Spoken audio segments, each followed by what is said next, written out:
I like mining the past, going into the myths, finding modern applications or updating them, and just tapping this, resource that mythology and folklore can be. My model for this is Joseph Campbell, who looked at certain patterns that show up again and again in the myths and the legends, and also in our own structure, the way we're built as human beings, in our dreams, in our psychology. You almost always start out with a hero who is in some kind of environment where he or she is not completely comfortable and they know something's wrong and something's got to be done. A problem with authority, Mr. Anderson. The second step is a call to adventure, where something becomes even clearer now. You have to do something. Almost immediately you come to the third stage, which is refusal of the call, where the hero says, no, I can't, or the fear comes up. That's really what it's about, is expressing everyone's fear of change. I can't do this. The next stage is to overcome that fear, and usually this is meeting with a mentor. At last.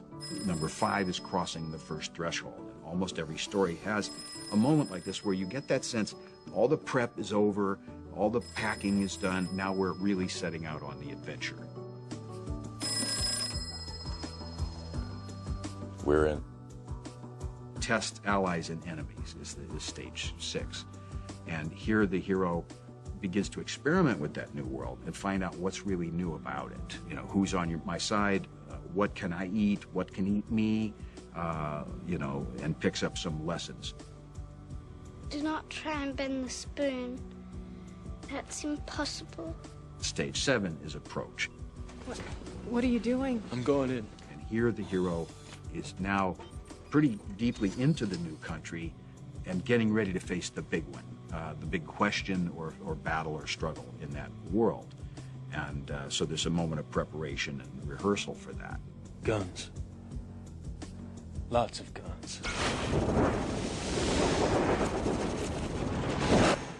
And then there's the actual moment of facing the fear. That's stage 8, the ordeal, where the hero has to go through some kind of severe test that may involve facing death.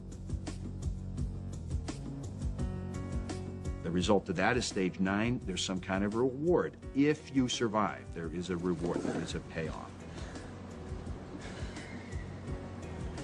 Next, stage 10 is the road back, where the hero actually now has to collect himself or herself and start finishing.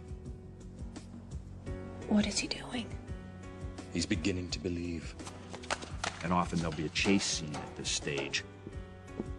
The 11th stage is resurrection, where the hero has to face death one more time, but in a more final way, bigger scale, and at a deeper level, so that they're really, really being tested about everything they've learned on the whole journey so far. And that leads to the final movement, return, with the elixir. This is a term Campbell used. The elixir is some kind of magic thing like the golden fleece or the Holy Grail that brings back life into the culture. And so the idea is the hero has to go on a journey and learn some things and change and bring something back to share with everybody else, or it's a total waste of time.